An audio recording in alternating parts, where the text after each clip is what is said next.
إن السمع والبصر والفؤاد كل أولئك كان عنه مسؤولا ثم لتسألن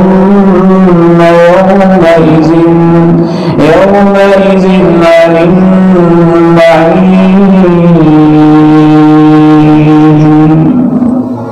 آنکھوں کے بارے میں تم سے پوچھا جائے. یہاں تک ایک پوائنٹ واضح ہوا کہ آنکھ نعمت ہے، بہت بڑی نعمت ہے، اس کے بارے میں حساب ہوگا. گفتگو کے اگلے حصے کی طرف بڑھتے ہیں. اگر اس نعمت کا غلط استعمال کیا جائے تو نقصان کیا ہوتا ہے. آج کے اس دور کے اندر یہ فیس بک کا دور ہے، یہ واٹس ایپ کا دور ہے، یہ انٹرنیٹ کا دور ہے، یہ یوٹیوب کا دور ہے، یہ چینلز کا دور ہے، یہ ڈیلی موشنز کا دور ہے، یہ ٹویٹر کا دور ہے، یہ موبائل کا دور ہے، یہ ایس ایم ایس کا دور ہے، یہ چینلز کا دور ہے، میگزینز کا دور ہے، نیوز پیپرز کا دور ہے، ویکلی میگزینز کا دور ہے، اخبارات کا دور ہے، میڈیا کا دور ہے، پرنٹ میڈیا کا دور ہے، الیکٹرانک میڈیا کا دور ہے، اخبارات کی سکرین اور موبائل کی ٹچ سکرین کا دور ہے، چوکوں چوراہوں میں کھڑے ہونے والے آواز نوجوانوں کا دور ہے. کبھی کبھی مجھے یوں محسوس ہوتا ہے کہ اس قدر غلط استعمال شاید کسی اور نعمت کا نہیں ہو رہا جس قدر زیادہ غلط استعمال انگلی کے پوروں اور انسان اپنی آنکھوں کا کر رہا. اور امت کے وہ نوجوان جنہوں نے بڑے بڑے کام کرنے تھے، ایک سٹڈی یہ بتاتی ہے کہ 15 سال سے 25 سال تک کے نوجوان جو موبائل استعمال کرتے ہیں ان میں سے بہت سارے نوجوان ایسے ہیں جن کا رات سوتے ہوئے سب سے آخری کام فیس بک کو کھولنا ہوتا ہے اور صبح اٹھ کے سب سے پہلا کام بھی فیس بک کو دیکھنا ہوتا ہے. اور یہ نہیں کہ فیس بک دیکھنا منع ہے، ہم تو خود الحمدللہ دین کا کام کر رہے ہیں فیس بک پہ. اس وقت بھی ہمارے بھائی اسپیشل آئے ہیں فیس بک پہ آپ کا پروگرام لائیو چلانے کے. لیکن افسوس اس پہ ہے کہ جو نوجوان استعمال کر رہے ہیں ان میں سے 70% شاید پکا ان نوجوان بیٹوں اور بیٹیوں کا ہے جو آنکھوں کا غلط استعمال کر رہا ہے. بلکہ اب تو کچھ لوگ باقاعدہ یہ کہتے ہیں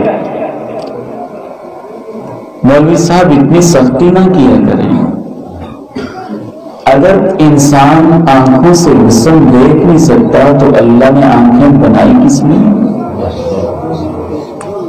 اگر حسن دیکھ نہیں سکتا تو حسن بنایا کس لیے؟ اب تو لوگ یوں کہتے ہیں میرا جسم میری مرضی. اب تو لوگ یوں کہتے ہیں یہ لبرلزم کا دور ہے. اب تو لوگ یوں کہتے ہیں یہ سیکولرزم کا دور ہے. اب تو لوگ یوں کہتے ہیں یہ حریت فکر کا دور ہے. اب تو لوگ یوں کہتے ہیں فریڈم آف اسپیچ کا دور ہے. اب تو لوگ یوں کہتے ہیں آزادی خیال کا دور ہے. اب تو لوگ یوں کہتے ہیں آزادی نسواں کا دور ہے. اب تو لوگ یوں کہتے ہیں مذہب کو فارغ کرنے کا دور ہے. آئیے ان اوباش قسم کے آوارہ قسم کے لوگوں سے جو اپنے آپ کو آزاد سمجھتے ہیں اللہ کے قرآن پیغمبر کی احادیث کی روشنی میں ہم چند باتیں شیئر کرتے ہیں کہ جب آنکھ آوارہ ہو جائے تو پھر نقصان کیا ہوتا ہے. سب سے پہلا نقصان جب بھی کسی کی آنکھ آوارہ ہو جائے گی اللہ اس کی زندگی سے ایمان کی لذت چھین لیں گے. جو آنکھ بے حیا ہو جائے فیس بک پہ گھنٹوں گندی فلمیں دیکھتی رہے، جو آنکھ بے حیا ہو جائے چوکوں چوراہوں میں ہر ایک کی بہو بیٹی کو تاکنے کے عادی ہو جائے، جو آنکھ بے حیا ہو جائے اخبار جہاں کے صفحوں پہ اوریاں اور نیم اوریاں تصویروں کو تاکتے رہنے کی عادی ہو جائے، جو آنکھ آوارہ ہو جائے چوکوں چوراہوں میں کھڑے ہو کے لوگوں کی بیٹیوں کو ڈھونڈنے کی عادی ہو جائے، وہ قرآن کے 30 پارے بھی پڑھ جائے، اللہ اس کو قرآن کی لذت نصیب نہیں فرمائیں گے۔ بے حیائی کی لذت اور ایمان کی لذت یہ جمع نہیں ہو سکتی۔ الحیاء والایمان قرناء جميعا فاذا رفع احدهما رفع الاخر۔ پیغمبر کائنات الصادق المصدوق علیہ الصلوۃ والتسلیمات الطیبات نے ارشاد فرمایا حیا اور ایمان ساتھ ساتھ ہوتے ہیں۔ حیا چلا جائے تو ایمان چلا جاتا ہے، ایمان چلا جائے تو حیا چلا جاتا ہے۔ آپ کو عبادت کی لذت نہیں آئے گی۔ لوگ پوچھتے ہیں آج کل کے مولوی پتہ نہیں کیسے قرآن پڑھتے ہیں کوئی اثر ہی نہیں ہوتا، تقریریں کرتے ہیں کوئی اثر ہی نہیں ہوتا، واعظ سناتے ہیں کوئی اثر ہی نہیں ہوتا، تلاوت سناتے ہیں کوئی اثر ہی نہیں ہوتا۔ ٹھیک ہے، ہمارے اندر بڑی کمزوریاں آ گئی، وہ تسلیم ہیں، ہمارے اندر کوتاہیاں ہمیں ان کا اعتراف ہے، ہمارے اندر کے چھپے ہوئے پاپ اور جرم ہم کب اس کے انکاری ہیں، رب کے سامنے ہم ان کا اقرار کرتے ہیں۔ لیکن سوال تو تمہاری پاک دامنی کا ہے، بیج جتنا بھی اچھا ہو اگر زمین ہی بنجر اور شور ہو جائے تو بیج ہرا بھرا کیسے ہو جائے گا؟ آپ تو ذمہ دار ہو، سارا قصور بیج کا نہیں ہوتا، بیج جہاں ڈالنا ہے اس زمین کو بھی تو اس قابل ہونا چاہیے نا کہ کچھ اگائے۔ قرآن امام کعبہ بھی پڑھ لے، اگر تمہارے دل میں ہی صنم کی تصویریں سجی ہوں اور آنکھیں آوارہ ہوں تو یہ زمین قرآن کی تصویر کے قابل بھی نہیں ہے۔ پہلا نقصان یہ ہوگا جب آنکھ آوارہ ہو جائے گی، عبادت کی لذت سے انسان محروم ہو جائے گا۔ امام ابن قیم الجوزیہ رحمہ اللہ نے ایک بڑا عظیم نسخہ بتایا، آپ اس کو پلے باندھ کے جائیے گا۔ امام ابن قیم فرماتے ہیں کہ وہ شخص بھی راہ چلتے ہوئے اس کے سامنے کسی کی بہو آئی، کسی کی بیٹی آئی، کسی کی عزت آئی، کسی کی ماں آئی، کسی کی خالہ آئی، کسی کی پوتی آئی، کسی کی نواسی آئی، اور اگر اس دل نے کہا جی بھر کے دیکھ لے، اگر اس نے دیکھا تو اس کو شیطانی لذت نصیب ہوگی۔ اگر اس نے کہا نہیں نہیں کسی کی بیٹی ہے، میں کیوں گھور گھور کے اپنی نگاہوں کو بے حیا اور آلودہ کروں، اگر اس نے اپنی نگاہ کو نیچے کر لیا، بے حیائی کی لذت سے کہیں زیادہ اللہ اسے ایمان کی لذت نصیب فرمائے گا، ایمان کی لذت نصیب فرمائے گا۔ آگے بڑھیے، دوسرا نقصان یہ ہوگا جب آپ کی آنکھ بے حیا ہو جائے گی، اسے نامہ اعمال میں آنکھوں کا زنا لکھا جائے گا۔ اللہ کے پیارے نبی علیہ الصلوۃ والسلام ارشاد فرماتے ہیں کتب علی ابن آدم حظہ من الزنا، آدم کا بیٹا کئی طریقوں سے زنا میں حصہ لیتا ہے۔ فزن العینین النظر، جب آنکھیں برا دیکھتی ہیں تو اس کے نامہ اعمال میں آنکھوں کا زنا لکھا جاتا ہے۔ جب ہاتھ برے ارادے سے ٹچ کرتے ہیں تو ہاتھوں کا زنا لکھا جاتا ہے۔ جب پاؤں برے ارادے سے چل کے جاتے ہیں تو پاؤں کا زنا لکھا جاتا ہے۔ شرمگاہ کی باری سب سے آخر میں آتی ہے۔ تیسرا نقصان، جب آپ کی آنکھ آوارہ ہو جائے گی تو یاد رکھیے گا ان گناہوں کا آپس میں تعلق ہوتا ہے، گناہوں کے خاندان ہوتے ہیں۔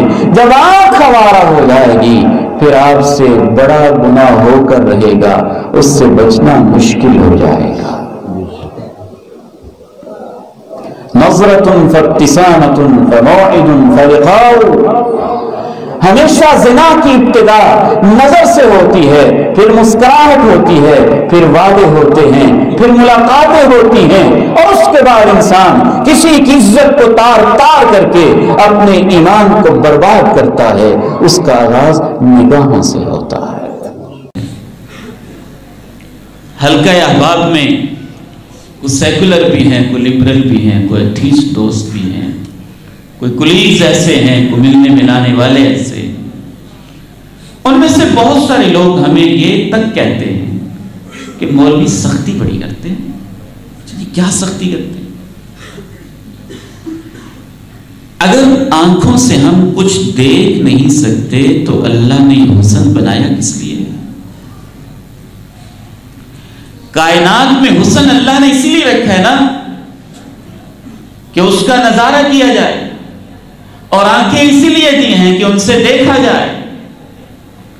کاش ان ظالموں نے آنکھوں کو دینے والے رب سے پوچھا ہوتا کہ اللہ تو نے آنکھیں دی ہیں دیکھنے کے لیے، دیکھنا کیا ہے؟ اللہ نے وہ بھی بتایا کیا دیکھنا. افلا ينظرون الى الابل كيف خلقت والى السماء كيف رفعت والى الجبال كيف نصبت وإلى الأرض كيف سطحت فذكر إنما أنت مذكر لست عليهم بمسيطر إلا من تولى وكفر. ڈھیروں آیات، سینکڑوں. کیا دیکھنا ہے؟ خلاصہ یہ اللہ کہتے میرے بندے میں نے تجھے آنکھیں دی ہیں، ان آنکھوں سے دیکھو، ان آنکھوں سے دیکھو، زمین کو دیکھو، آسمان کو دیکھو، ان آنکھوں سے دیکھو، سورج کو دیکھو، چاند کو دیکھو، ان آنکھوں سے دیکھو، کھیت کو دیکھو، کھلیان کو دیکھو، ان آنکھوں سے دیکھو، گلاب کی پتی اور پھول کو دیکھو، اس کی مہکتی خوشبو کو سونگو، ان آنکھوں سے دیکھو اللہ رب العزت کی اس بنائی ہوئی پوری کی پوری کائنات کو دیکھو اور دیکھ کے سوچو. وَيَتَفَكَّرُونَ فِي خَلْقِ السَّمَاوَاتِ وَالْأَرْضِ رَبَّنَا مَا خَلَقْتَ هَذَا بَاطِلًا سُبْحَانَكَ فَقِنَا عَذَابَ النَّارِ. اللہ تو نے یہ کائنات بے مقصد تو پیدا نہیں کی ہے، ہمیں ایسی سوچ سے بچانا، تو نے بچا لیا تو ہم جہنم کی آگ سے بچ جائیں گے. ان آنکھوں سے دیکھو اونٹ کو، اس کی تخلیق کو، آنکھوں سے دیکھو پہاڑوں کو اور ان کے قد کاٹ کو، آنکھوں سے دیکھو زمین کو، اس کے بچھنے کو، آنکھوں سے دیکھو آسمان کو، اس کی بلندی کو، آنکھوں سے دیکھو باپ کے چہرے کو، دیکھو ماں کے چہرے کا دیدار کرو، آنکھوں سے دیکھو صفا کو مروہ کو، آنکھوں سے دیکھو بیت اللہ کو، خانہ کعبہ کو، آنکھوں سے دیکھو تڑپتی لاشوں کو ہسپتال کے اندر، مریضوں کو آنکھوں سے دیکھو، قبرستان کو آنکھوں سے دیکھو، آثار قدیمہ کو آنکھوں سے دیکھو، پوری کی پوری کائنات کو. اس لیے اللہ نے یہ نہیں کہا آنکھوں کو ہر وقت بند رکھو، کہا قل للمؤمنین یغضوا من ابصارہم. کچھ جگہیں ایسی ہیں جہاں اپنی آنکھوں کو نیچے کر لیا کرو، باقی تو کھلی رکھیں، سب کچھ دیکھیں. زمین کا حسن دیکھو، سورج کا حسن دیکھو، چاند کا حسن دیکھو، ستاروں ٹمٹماتے تاروں کا حسن دیکھو، جھلملاتے تاروں کا حسن دیکھو، مہکتے گلابوں کا حسن دیکھو، زمین کو، آسمان کی پردوں کو کھولو، سب کچھ دیکھو. من ابصارہم. کچھ جگہیں ایسی ہیں جہاں آنکھیں بند کر لیا کرو. کسی کی بیٹی، کسی کی بہو، کسی کی بیوی، کسی کی عزت، کسی کی ماں، کسی کی خالہ، جب وہ تمہارے سامنے آئے، جناب علی نے پوچھا تھا، اچانک نظر پڑ جاتی ہے، فرمایا ان لک الاولی ولیست لک الاخرہ. پہلی اچانک نظر معاف ہوگی لیکن دوبارہ دیکھنا علی معاف نہیں ہے، وہ تمہارے لیے جائز نہیں ہے.